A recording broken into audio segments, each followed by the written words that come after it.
What's going on, everyone? We are back and we're talking about something different that we haven't really addressed on the channel before, but I think we might be doing this more in the future, and that is audio.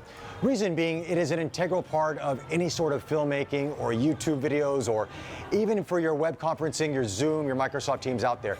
You need a good microphone. You need something that people can hear you from. Because some people always worry about picture quality and lighting, but then when you can't hear them, it makes no difference. Anyway, talking about a microphone today that is really impressive, not only for the size, the weight, but also its functionality. That is the Deity D4 Duo.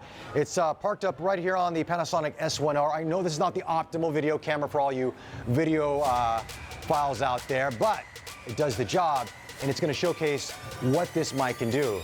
Let's talk about it.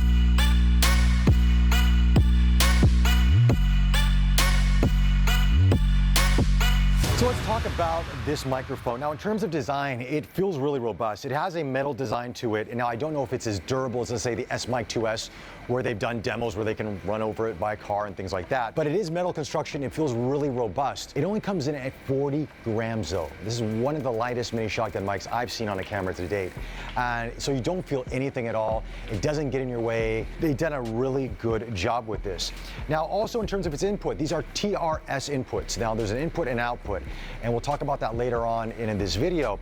Now, unfortunately, this is where I gave feedback to Deity on. I said, guys, with a microphone this light and this small, why can't I use it on a smartphone or a tablet or a computer? Because they designed the D3 Pro to be used on all those devices, and that's a larger mic. Why not this? They said, good point. So maybe we'll see an accessory in the future that can it'll have an adapter from TRS to TRRS. Got two mics on it. Got a mic on the front and a mic on the back. That's what makes it much more unique out there. We'll do a test in just a bit where I'm going to be talking to the camera, and then Huang will be behind it, and you'll actually be able to hear both of us at the same time. So if you're ever doing any product demonstrations or you need to do something like that, and you don't want to hear that muffled voice like this is so quiet, with this, you're going to hear a nice audio quality from the front and the back. Then also you can just switch it to be a normal shotgun microphone as well. And additionally, in terms of its shock mount, you got the right court lyre shock mount on top of this as well. So it's not going to bang around, hit anything. Pretty durable. Haven't had any issues with these at all. You can remove it if you want. And it also does come with two mini dead cats, and it makes it look like one big fur ball on your camera.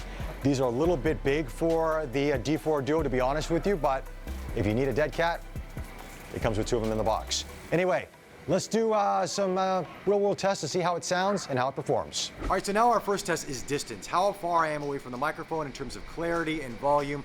I'm about a half a meter away from Huang right now. So, how's the levels look on your end, Huang? Am I clear? Levels are not too bad. I would say less than ideal, but I'm thinking around 30 centimeters is the ideal range. Okay, so as you can tell, you can hear Huang very clear as well, because we've now got two of the microphones activated at the same time. So if I come a little bit closer, do I sound better? Yeah, obviously I'll sound better. Yep. Much better.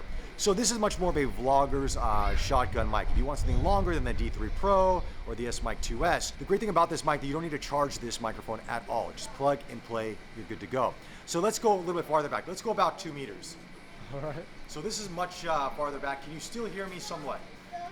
Kinda, but you're taking much more of the surroundings as well. Although my voice is definitely still much louder because I'm still at the same distance from the camera. Right.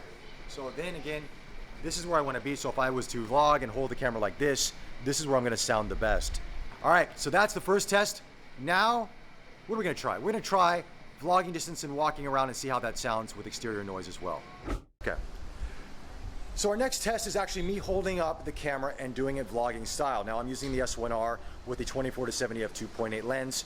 Now I think I'm in focus. I have no idea. There's no flip out display on this, but we'll find out. But anyway, this is an audio test, not a video test. But if it's 2-in-1, then why not? Anyway, so we do have the rear microphone activated on this as well. So that will, of course, give me that ambient sound as I'm walking around. But with the flip of a switch, it's off. Now, what happens when I'm recording with the rear microphone? That's going to the right channel, and the left is going to the front. Now, with this, it should all be on me right now. So you're hearing all of me and really minimal sound around the microphone. But of course, we are around some speakers, around some shops here at Arab Street, so that could be a little bit challenging. But nonetheless, look at that camera work. Look at that camera work. Huang, did you see that camera work? Yeah. That was amazing. You know, I took a lot of practice with that. Let me one more time. Just because I can do that. Wow. It's like Inception. Christopher Nolan, look out. I'm probably not even in focus, I have no idea. Okay, that's it for demo 2. Okay, so the third option that you can use with this microphone, of course, is plugging a lavalier into the input option on the front of the microphone. Then let's say if you're doing, let's say hypothetically you're at F1 and you got a lot of cars around you, but you want to interview somebody and you want that clean audio for voice, you can do that. Then the microphone will pick up the cars going around the track, let's say on a separate channel.